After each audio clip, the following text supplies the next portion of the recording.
What's going on, guys? It's Greg here, aka NYPrepper.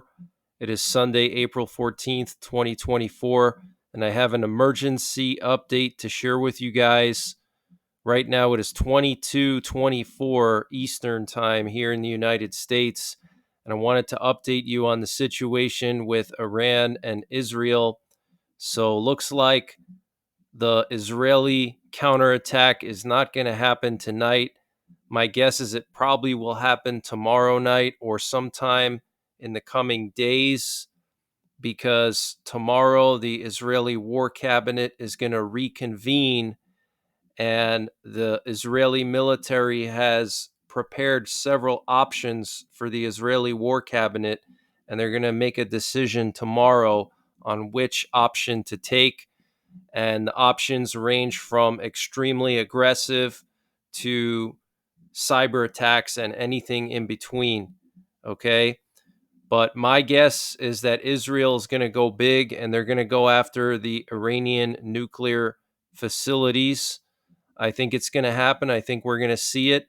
Earlier this afternoon, it was reported that Prime Minister Benjamin Netanyahu canceled the Rafah operation temporarily. And the reason why he did that is because now something more serious has popped up, and that's the situation with Iran. And so that's a huge sign that Netanyahu is going to really be focusing on Iran now. And I think they're going to go big and do a full scale denuclearization strike. But we're going to find out in the coming days, potentially tomorrow night, what's going to happen. And I will be monitoring the situation and I will go live if anything happens. We had the UN Security Council meeting earlier this afternoon. And at the meeting, the UN Secretary General Antonio Guterres said the Middle East is on the brink and there is a real danger of a devastating full-scale conflict, and plans for both offensive and defensive actions have been authorized following last night's attack by Iran, said the Israeli Defense Force spokesperson Rear Admiral Daniel Hagari. So, according to him, offensive and defensive actions at the operational level have already been authorized, okay? And tonight we have some rocket alerts for northwest Israel. They just popped up a few minutes ago, most likely coming from Lebanon, from Hezbollah. And here we have a picture of some targets that were hit in southern Lebanon tonight by Israeli fighter jets. You can see this plume of smoke here coming off the hill. So Israel is still actively striking Hezbollah. And here we have a clip of the IDF spokesman saying that offensive and defensive plans have already been authorized. Over the last few hours, we approved operational plans for both offensive and defensive action. Over the last few hours, we approved operational plans for both offensive and defensive action. So, operational plans for both offensive and defensive actions. And Israeli military officials told ABC that a wide range of retaliatory options have been submitted to the War Cabinet, and a decision could occur as soon as tomorrow. And before I continue with the breaking news, I wanted to mention the sponsor for this update, which is My Patriot Supply. Guys, My Patriot Supply is doing a massive 30% discount on their 1-week emergency food supply. And to get the discount, you got to use the link in the description below this video, which is preparewithnyprepper.com. The normal price for their 1-week freeze-dried emergency food supply is $80. They're knocking it down to $50 for 1 week of emergency food with a 25-year shelf life, and it's all packed into a small lockable ammo can with a waterproof gasket. They also have a general store, and to get to their general store, you just got to click on the My Patriot Supply logo at the top of the page when you get to preparewithnyprepper.com. And their general store has everything you can imagine prepping and survival related, and they're always doing discounts. So check it out. Use the link preparewithnyprepper.com to get over 35% off of the My Patriot Supply 1 week emergency food supply, and also to get access to their general store. And they're always doing discounts there. I'll leave the link in the description below this video.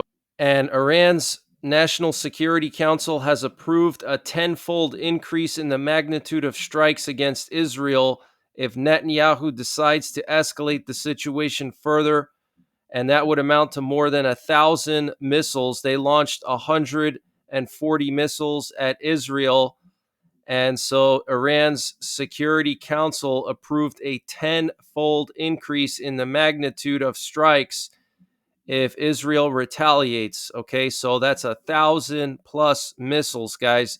There is no way that Israel and allied forces will be able to intercept all of those missiles like they did yesterday. It's just not going to happen. So Israel is going to have to go big, because regardless of whether they go big or they go small, Iran is still going to respond the same way. They're still going to lash out with this massive tenfold increase in missiles.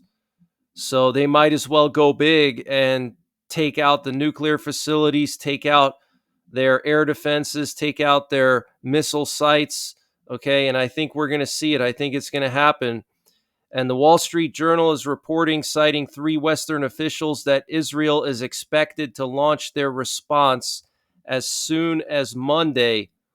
And the White House says it's up to Israel now to decide how to respond to Iran's attack, according to ABC. German airline Lufthansa has suspended all flights to Amman, Jordan, Beirut, Lebanon, Erbil, Iraq, and Tel Aviv until at least tomorrow due to security concerns. And earlier today, the Israeli War Cabinet met for 4 hours, guys, 4 hours. And in anticipation of Israel's response, we're hearing from Iranian sources that lines have formed at gas stations across Iran as Iranian citizens are stockpiling fuel, filling up their vehicles, because they're afraid that Israel may strike Iran's oil refineries, or there may be some kind of a war. So people in Iran are panic buying fuel this evening, and the attack crossed every red line, and Israel receives the legal right to retaliate, said Israel's ambassador to the UN earlier today. And Egypt is refusing to intercept any drone or missile heading towards Israel, and has apparently told America about this. And there's still strong GPS jamming being reported in Lebanon and Syria. So Israel still has their GPS jammers going to try to jam any potential follow-up strikes by Iran or surprise attacks. And the supreme leader of Iran, the Ayatollah Khamenei, has asked all Muslims to leave Europe immediately. So that's pretty interesting. I don't know if that means that the Ayatollah spoke with Putin and Putin is going to nuke Europe now. We do know that Russia has moved a warship into the Mediterranean Sea with hypersonic missiles, and it just crossed the Suez Canal earlier today. So that is very concerning, guys. What if Russia joins in on Iran's next strike and launches hypersonic missiles at Israel? That's a very real possibility, guys. And apparently Jordan has turned off the lights along their border with Iraq and Syria as requested by Israel. This was reported by an Israeli war correspondent in Jordan. So Jordan has shut off all the lights along their border with Iraq and Syria. That's pretty interesting. And it's definitely a sign that Israel is planning something. They want that whole area to be dark if Israel has to fly over it and remain stealthy. And the American Secretary of State held a round of talks with his counterparts from the Middle East, including the foreign ministers of Jordan, Egypt, and Turkey. He also spoke with the foreign ministers of Germany and the UK. And ABC News is reporting, citing U.S. officials, that 4 Iranian missiles hit the Israeli Ramon Air Base and 5 Iranian missiles hit the Nevatim Air Base. Damage was apparently minimal. And the country of Oman said they will not allow the U.S. to use its airspace for attacking Iran. And the United States warned Iran against taking any action against the U.S. or Israel during the UN Security Council emergency session over Iran's attack on Israel. Let me be clear, if Iran or its proxies take actions against the U.S. or further action against Israel, Iran will be held responsible, U.S. Deputy Ambassador to the UN Robert Wood said Sunday. Iran's intent was to cause significant damage and death in Israel, Wood said. Wood also said the UN Security Council had an obligation to not let Iran's actions go unanswered. For far too long, Iran has flagrantly violated its international legal obligations. He said, before listing occasions Iran has violated UN Security Council resolutions and international law. Wood accused Iran of being, in a broad sense, complicit of the October 7 attack on Israel by Hamas by providing significant funding and training for the military wing of Hamas. Okay, so strong words from the U.S. ambassador to the UN, blaming Iran for the October 7 attack, saying that Iran's intent was to cause significant damage and death in Israel. And I shared with you guys the footage of the missiles flying over Jerusalem. Okay, so thank God that Israeli allies were ready. They had everything in position. But what if there were a time where U.S. allies were not there and American assets were not in the region to intercept those ballistic missiles? They would have all hit their targets and killed lots and lots of people in Israel. Okay, but we had our Aegis warships already in the Red Sea to deal with the Houthis, and all we had to do was just move those warships a few hundred miles to the north, closer to Israel, and those Aegis warships shot down a bulk of the ballistic missiles. Okay, but we're not always going to have those assets there, guys. So Israel can't always rely on the U.S. and its allies. And Iran's permanent UN representative said if the U.S. launches a military operation against Iran, Tehran will respond proportionately. Iran carried out the attack on Israel with every caution to minimize the possibility of escalation and prevent harm to the civilian population. Iran will not be afraid to use its rights to defend the nation if necessary. So, yeah, they wanted to prevent escalation and harm by launching over 300 missiles and drones. Find that really hard to believe. And roughly 50% of the missiles fired by Iran failed to launch or crashed before reaching their target, according to 3 U.S. officials. And videos are now coming out showing some of these Iranian missiles that malfunctioned and fell down on Iranian towns and villages. So that could have been divine intervention, guys. It could have been the hand of God forcing these missiles down to the ground. Okay, the Bible says that in the latter days, Israel will come under surprise attack, and there will be a massive army of millions and millions of troops that will mass on the border of Israel, and God will not allow a single soldier to cross into Israeli territory. He will destroy them all before they even get into Israel. And that's basically what happened last night. All these missiles failed to reach Israel even. A lot of them were shot down before even going close to Israel. And a lot of them just crashed randomly and failed to launch. Okay, so this is the hand of God, in my opinion, guys. Israel is under the protection of God Almighty.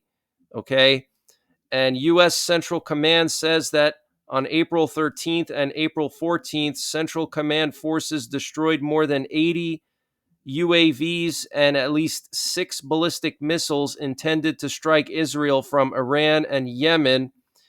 And U.S. officials said they had defense assets pre-positioned in the Red Sea to help Israel, but were surprised by the number of missiles and drones that Iran launched.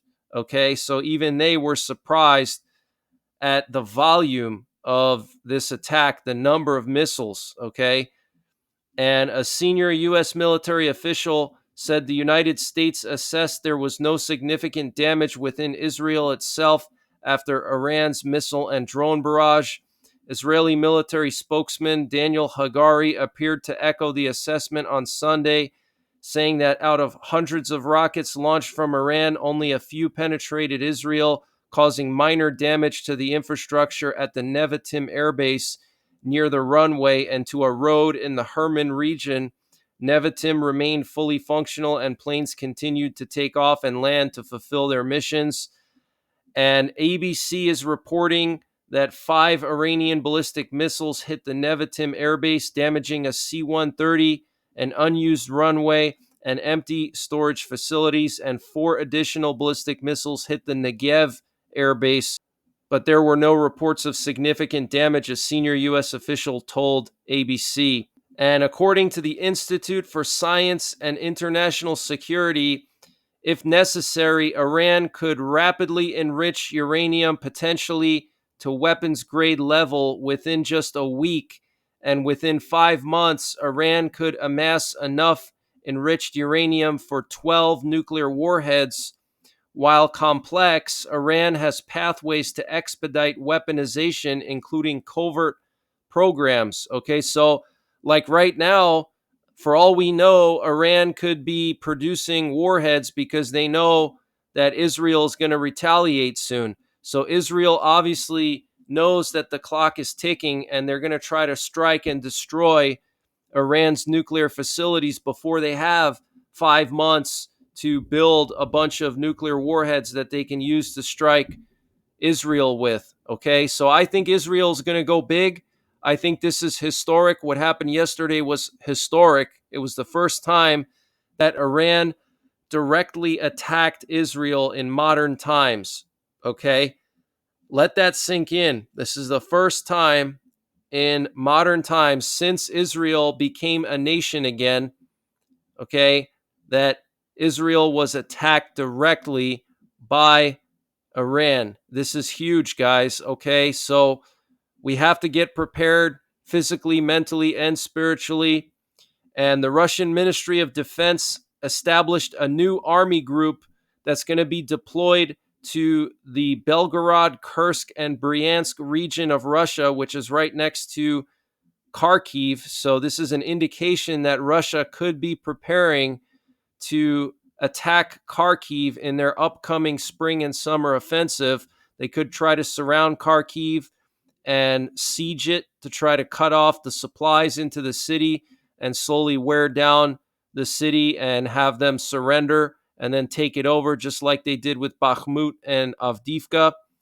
And the Ukrainians claim to have developed a new generation of Sea Baby maritime drones. According to their designers, they are now capable of transporting almost a ton of explosives over a distance of up to 1,000 kilometers, guys. That is absolutely insane. So that's some of the latest breaking news that I have. I will update you guys tomorrow, and I will go live potentially tomorrow to cover the situation. And this evening, we had a U.S. sub hunter patrolling again off the coast of Kaliningrad.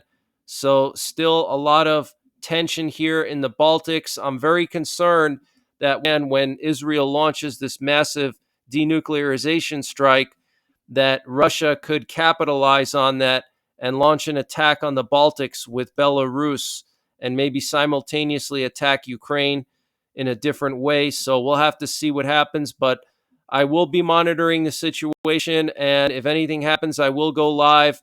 So until tomorrow, take care, God bless, and don't forget the 3 Ps: prepare, practice, and persevere. Guys, the world is getting crazier by the day. We're on the verge of World War III. The U.S. is drowning in trillions of dollars in debt. Inflation is at an all time high, and there's no end in sight. So, you need to prepare your finances for the future with precious metals. Precious metals are a great way to protect your hard earned savings and retirement against inflation and the uncertainty of the stock market. Also, precious metals are good to have for the purposes of preparedness, to be able to barter with people for essential supplies if the grid goes down. Every prepper should have at least a small amount of silver coins. The company I trust for my precious metals is Midas Gold Group. Text NYPrepper to 232425 for free information on precious metals. Midas Gold Group is 100% veteran owned and supports veterans through the Wounded Warrior Project. Midas Gold Group will work with you to convert part of your retirement savings into gold or to set up a gold IRA. And unlike many precious metals dealers, Midas Gold Group offers precious metals in small denominations, which is great for preparedness, so you have something tangible to use for bartering when the grid goes down. Precious metals have continuously risen in price over the past 100 years and are considered a safe investment, so text NYPrepper to 232425 for free information and to get started today.